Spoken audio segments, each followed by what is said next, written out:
Welcome to the Mystic Millionaire Podcast, where wealth is energy, success is a mindset, and abundance is your birthright.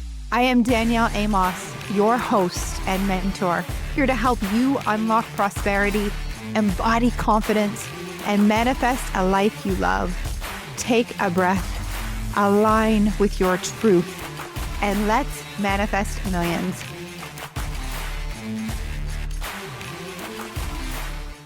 Welcome to the Mystic Millionaire Podcast. This is Danielle Amos, and it's been a hot minute since we've had an episode. This podcast is being rebirthed, and I want to thank you for listening. In this first episode of the Mystic Millionaire, I plan to share my story because it's been a while since the prosperity practice, and myself, I've been going through a transformation and I'm coming out the other side. I look different, I feel different, and for that reason, we have a brand new podcast. I want to thank all of you for being here along this journey and following along on social media over the last year. And it feels important for me to share why the Mystic Millionaire. Why did we rebrand? Well, let's go back. Let me share my story from the beginning. So, mysticism and spirituality has been a big part of my life since my teenage years. And let me know if you can relate to any of this, but I'm probably going to tell you my age right now. When I was in high school, there was the movie called The Doors. And when I was 16, I came home on a Friday night and The Doors was playing on my TV. And it was probably 1 a.m. in the morning, and I watched the movie. And in that movie, there's a scene, and some of you might know it, where Val Kilmer goes into the desert and he's playing Jim Morrison, the lead singer of The Doors. And there's a shaman who's dancing in the desert. And I came to the movie about that time, and that scene had me stop. So I watched the scene with the shaman over and over again. I resonated with his character, but I had no idea why. But I felt like I remembered, and if you would have asked my 16-year-old self, there's no way I remembered anything. But I resonated with that character, and I gathered all the books I could about Jim Morrison. I wanted to know about his journey in the desert, peyote, and that really started my spiritual journey. I read so much about what Jim Morrison was into and what it meant for him to see the Native Americans on the side of the street. If you've seen that movie, there's a scene where he sees a car accident, and it stuck with me. And what's interesting is that at the same time, my father was remarrying. My parents divorced when I was 13, and my father was getting very much involved in the church. He had become a born-again Christian, and I didn't understand. I didn't grow up with religion in my home, and I didn't understand what he was doing or where he was dragging my sisters to. And it really triggered me. I was very much triggered by the religion that was coming into our home. And you combine this with me watching The Doors and wanting to know more about spirituality. But at that time, religion itself didn't resonate. And especially where my parents, my dad and his new wife, my stepmom now, where they were taking our family. And so moving on in high school, I actually did a paper on cults when I was in grade 13. And I wrote a paper on cults and different religions.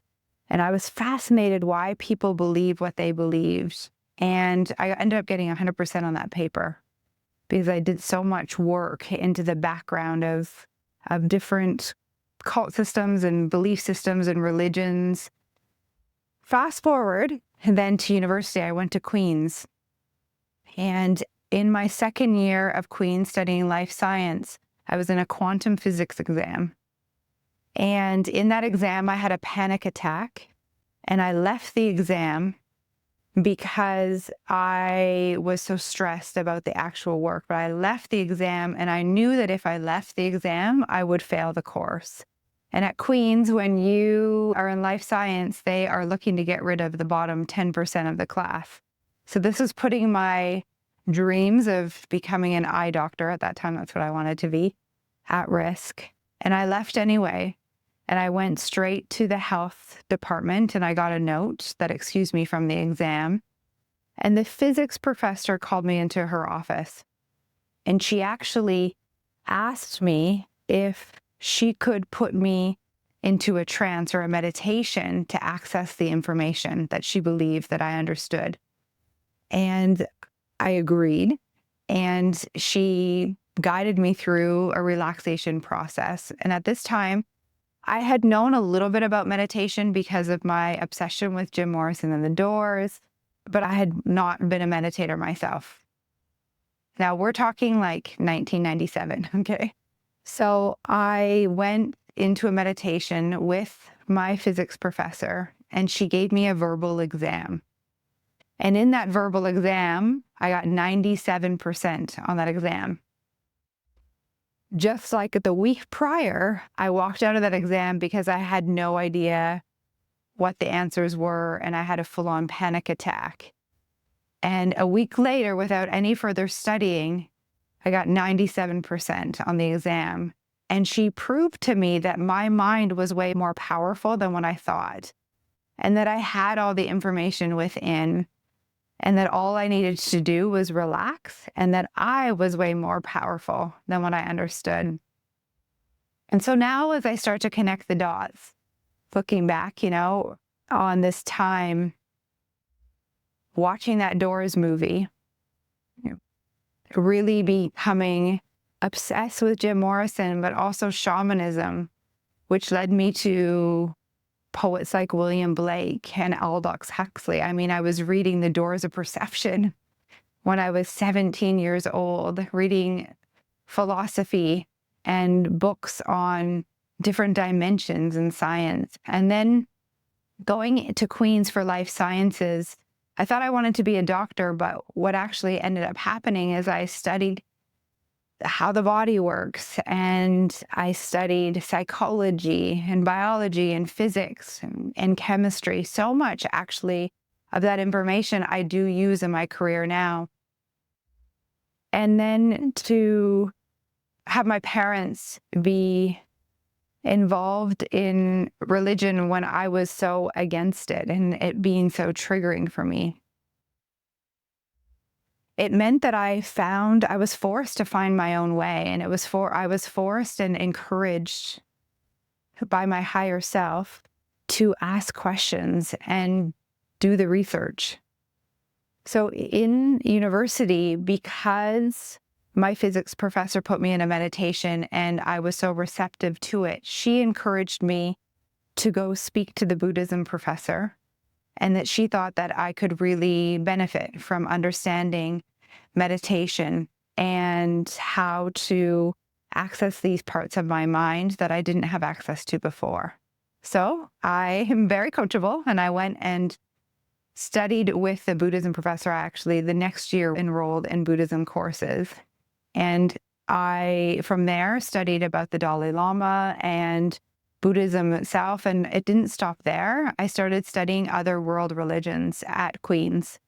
My electives went from being in mechanical engineering to religion and women's studies.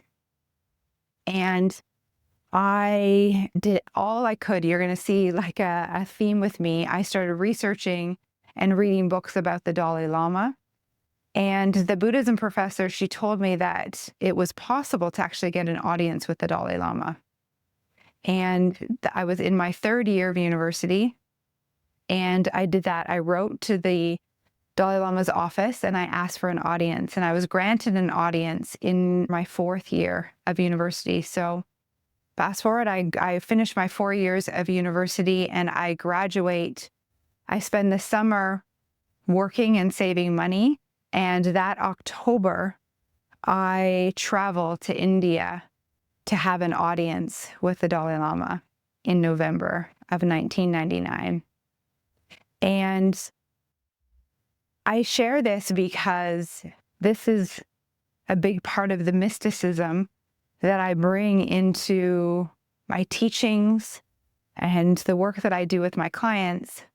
But it's something that I've kept over the years to myself, and it's not something that I've talked about online. And with this rebrand and the rebirth of me, I'm bringing all of me to you in this podcast and in my work. So in 1999, I studied with the Tibetans in northern India, and I studied Buddhism. And I was in India and Tibet for 6 months, and also Nepal for 6 months. And the majority of that time, I traveled on my own as a young woman in her 20s. And from there, I went on and moved to Japan to further stay in the Eastern culture and to really understand philosophy from their point of view. And I have a huge respect for the Eastern cultures. And I always saw a way to bring that into what we know from the West. And I believe now in 2025, I mean, that's kind of old news. But back then in 1999, it was something that was just the beginning people were talking about, Eastern way of life. And I'm passionate about this way because this idea of truly being here now and being present, and all we have is now, and we can use the now to create our future. So let's bring this back to why the Mystic Millionaire Mentor. Well, this mysticism piece has laid the foundation of the work that I do now.